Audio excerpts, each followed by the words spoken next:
Hey everybody, I'm Geno Reynolds from The Real Opinion. I have always found James Brown to be an interesting character, and I was excited to see how Chadwick Boseman would handle such a character.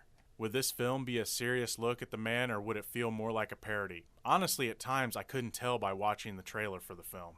How did this movie handle the story of the hardest working man in show business? Let's take a look. This film follows James Brown from his childhood to his rise, fall, and rise again in the music industry.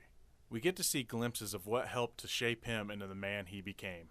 Chadwick Boseman's performance as James Brown is done extremely well. Though he didn't do the singing for the movie, he had the mannerisms and the moves down pat. Now at times the old man James makeup looked kinda bad, but for the most part his performance was outstanding. At times he felt like a caricature of Brown, but this worked because Brown was a character.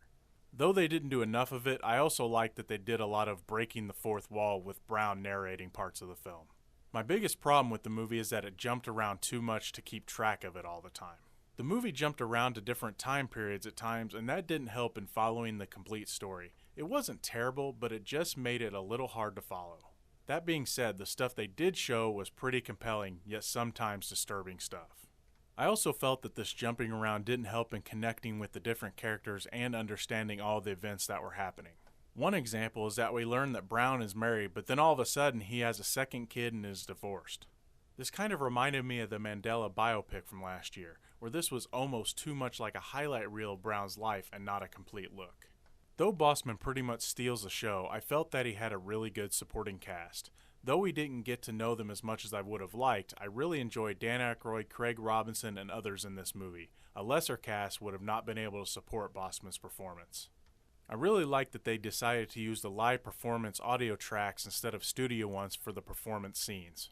It helped to make the performances seem live instead of lip sync, which they actually were. And of course the music's good, it's James Brown.